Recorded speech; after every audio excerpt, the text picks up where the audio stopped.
Astro సిండికేట్‌లో మీ personal and business promotions కోసం కింది నంబర్‌కు కాంటాక్ట్ చేయండి.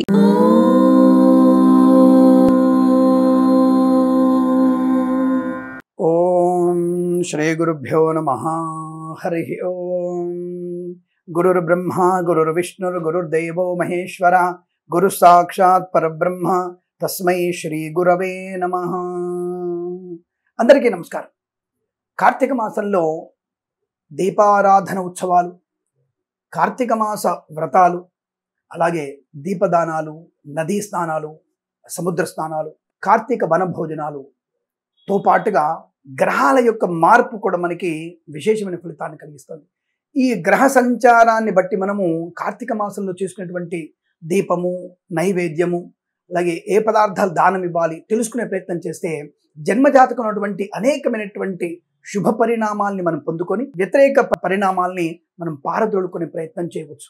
అటువంటి ప్రయత్నాల్లో మనము ఈ రోజున ఒక విశేషమైనటువంటి చెప్పుకున్నాం. ఇదివరకు కూడా మనం ఈ వీడియో చెప్పుకున్నాం, కానీ అందరూ మర్చిపోతుంటారు కదా. మళ్ళీ దాని గురించి చెప్పుకునే ప్రయత్నాన్ని చేయాలి. ఈ రోజున మనము ఒక ప్రత్యేకమైనటువంటి గ్రహాల సంచారం గురించి, అందులో సంవత్సర కాలం పాటు ఒకే రాశిలో సంచారం చేసినటువంటి గురుడు గురించి దాదాపుగా 30 రోజుల పాటు, కనీసం 27 రోజుల నుంచి 37 రోజుల మధ్యలో ప్రయాణం చేసేటువంటి శుక్రుడి యొక్క ప్రభావాన్ని కూడా మనం తీసుకునేటువంటి ప్రయత్నం చేస్తున్నాం. ఈ రెండు రాశులు అంటే ఈ రెండు రాశ్యాధిపతులు అంటే గురు శుక్రుడు ఇద్దరు మంత్రులే. అంటే ఒకళ్ళేమో దైవ గురువు, ఒకడేమో దైత్య గురువు.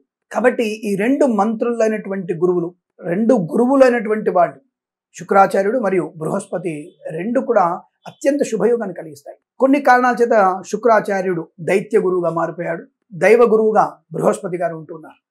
అయితే ఇప్పుడు ఏమిటి విశేషం అంటే, మనకి ఈ యొక్క గ్రహ మార్పు అనేది మనకి 7వ తేదీ నుంచి ప్రారంభమైంది. 7/11/2024 గురువారం రోజున కార్తీక శుద్ధ షష్ఠి నుంచి ఒక గ్రహ మార్పు స్టార్ట్ అయింది. ఆ రోజు మనకి పూర్వాషాఢ, ఉత్తరాషాఢ నక్షత్రాలతో ఉంది. అంటే ధనుస్సు రాశిలో ఉన్నటువంటి గ్రహ ప్రవేశం, ధనుస్సు రాశిలోకి శుక్రగ్రహ ప్రవేశము, అది గురుస్థానం. గురువుగారు ఆల్మోస్ట్ మనకి గత 8 మాసాల నుంచి వృషభ రాశిలో సంచారం చేస్తున్నారు. కానీ ప్రస్తుతం ఆయన వక్రంలో ఉన్నాడు. కానీ ఈ రెండు గ్రహాల యొక్క ప్రభావము పరివర్తన అంటారు. ఈ గ్రహాల పరివర్తన, గురు శుక్రుల యొక్క పరివర్తన అనేది మనకి ఏ రాశుల వారికి అనుకూలతను కలిగిస్తుంది, ఏ రాశుల వారికి నెగిటివ్ కలిగించే అవకాశం ఉంటుంది అని అడిగితే, ముఖ్యంగా మనం పాజిటివ్ రాశుల గురించి చూసుకుందాం. రాశుల యొక్క పరివర్తన షష్టాష్టకాల స్థితి పడింది కదా అని కొంతమందికి అనుమానం ఉంటుంది. షష్టాష్టక స్థితి అయినా పరివర్తన అనేది అనుకూలంతర ఫలితాన్ని కలిగిస్తుంది. మరి ఏ రాశుల వారికి షష్టాష్టక గ్రహ పరివర్తన శుభయోగాన్ని కలిగించే అవకాశం ఉంటుంది అని అడిగితే, వీడియో మొత్తాన్ని తప్పకుండా చూడండి. తప్పకుండా మన ఛానల్ని సబ్స్క్రైబ్ చేయండి, లైక్ చేయండి, షేర్ చేయండి. 7/11/24 తేదీ గురువారం నుంచి మనకి 2/12/2024 సోమవారం వరకు జ్యేష్ఠ నక్షత్రం అంటే మధ్యాహ్నం 3:50 వరకు ఉండి, మూలా నక్షత్రంలో కూడా ఈ యొక్క గ్రహ సంచారం అంటే ఇక్కడ శుక్రాచార్యుల వారు ఈ యొక్క 2/12/2024 తేదీన మకరంలోకి ప్రవేశిస్తాడు. అప్పటి వరకు ఈ యొక్క గురు శుక్రగ్రహాల యొక్క పరివర్తన అనేది మనకి ముఖ్యంగా వృషభ రాశి వారికి, తులారాశి వారికి, మీనరాశి వారికి, ధనుసు రాశి వారికి, గురు రాశి అయినటువంటి ధనుర్మీనాలు, శుక్ర రాశి అయినటువంటి వృషభ తులలు, ఈ 4 రాశుల వారికి తప్పకుండా శుభయోగాన్ని కలిగిస్తుంది. జన్మజాతకంలో కానీ గోచారంలో ఈ గ్రహం అక్కడ ఉంది, గ్రహం ఇక్కడ ఉంది అని చెప్పినా సరే, ఇక్కడ దైత్య గురువు గురుస్థానం అత్యంత శుభకారకుడే. అలాగే వృషభంలో గురు సంచారం కూడా సానుకూలవంతమైన ఫలితాన్ని కలిగిస్తుంది. ఈ పరివర్తన వల్ల శుక్రాచార్యుడు ఇచ్చేటువంటి శుభయోగాలు గురువు గారు ఇచ్చేటువంటి శుభయోగాల్ని శుక్రాచార్యుల వారు ఇచ్చేటువంటి ప్రయత్నం అనుకూలంగా ఉంటుంది. ఎందుకంటే ఒకళ్ళింటి ఒకళ్ళు ఉన్నారు కదా, నువ్వు చెడు చేస్తే నేను చెడు చేస్తానటువంటి భావన ఉంటుంది. అందువల్ల అందులోనూ మంత్రులు, అలాగే గురువులు, కాబట్టి గురువులు ఎప్పుడు కూడా తప్పుడు మార్గంలో వెళ్ళే ప్రయత్నం చేయరు. ఒకవేళ ఏదన్నా ఎవరికైనా ఇబ్బంది కలిగించాలనుకున్నా ఈ యొక్క రాశులలో ఉన్నప్పుడు, పరివర్తన స్థితిలో ఉన్నప్పుడు ఎట్టి పరిస్థితుల్లో వారికి నెగిటివ్ ఎనర్జీ వరకు.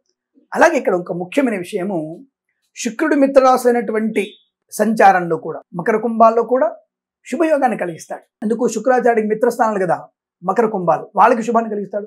అలాగే గురువు గారికి అయినటువంటి బృహస్పతికి ఈ యొక్క కర్కాటక సింహాలు కూడా మిత్రరాశులు కాబట్టి అక్కడ శుక్రుడు శుభయోగాన్ని కలిగించాలి, ఇక్కడ గురుడు శుభయోగాన్ని కలిగించాలి, అక్కడ శుక్రుడు శుభయోగాన్ని కలిగించాలి.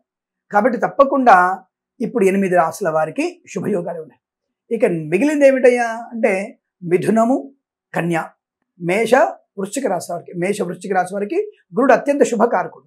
ఇక్కడ కన్యా బుధుల అంటే మిథున కన్యలకి శుక్రుడికి అత్యంత మిత్రస్థానం కనుక అక్కడ గోచారంలో గురుస్థానం నుంచి ద్వితీయ పంచమ స్థానమైనటువంటి మిథున కన్యలకి ధనయోగాన్ని, సంతాన యోగాన్ని గురువు కలిగిస్తే, ఇక్కడ శుక్రాచార్యుల వారు పంచమాధిపతి అయినటువంటి కుజుడికి ధనయోగాన్ని, ఐశ్వర్యాన్ని, వాహన యోగాన్ని, విద్యాలాభాన్ని కలిగిస్తాడు. అయితే ఇక్కడ ఒకటి మైనస్ ఏంటంటే శుక్రుడు వృశ్చిక రాశి వారికి కాస్త వ్యయాన్ని, అనవసరపు విలాసాలవంతమైనటువంటి ఖర్చును కలిగిస్తాడు. పనికిరాని వస్తువుల్ని కొనుగోలు చేపిస్తాడు. అనవసరంగా విదేశాలు పంపిస్తాడు. దుష్టుల సాంగత్యాన్ని కలిగిస్తాడు. అంటే కొంత నష్టాన్ని కలిగించి మళ్ళీ తను డిసెంబర్ 2వ తేదీ వెళ్తూ ఈ యొక్క వృశ్చిక రాశి వారికి అనుకూల ఫలితాలు కలిగిస్తారు. మరి ఇప్పుడు ఏతావాత ఎవరికి ఇబ్బంది కలిగే అవకాశాలు ఉన్నాయి అని అడిగితే ఒక వృశ్చిక రాశి వారికి తప్ప మిగిలిన అన్ని రాశుల వారికి ఈ గ్రహ పరివర్తన అనేది అత్యంత శుభయోగాన్ని, అనుకూలతని, ఆనందాన్ని కలిగించే అవకాశం ఖచ్చితంగా ఉంటుంది. ఇందులో ఏమాత్రం సందేహం లేదు.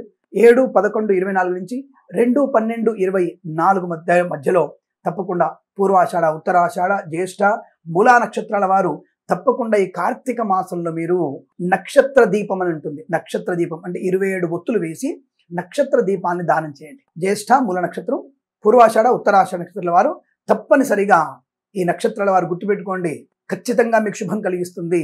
27 ఒత్తులటువంటి దీపాన్ని వెలిగించడం, 27 ఒత్తులటువంటి దీపాన్ని వెలిగించి బ్రాహ్మణుడికి దానంగా ఇవ్వడం వల్ల మంచి ప్రయోజనాన్ని పొందుకునే అవకాశం ఖచ్చితంగా ఉంటుంది.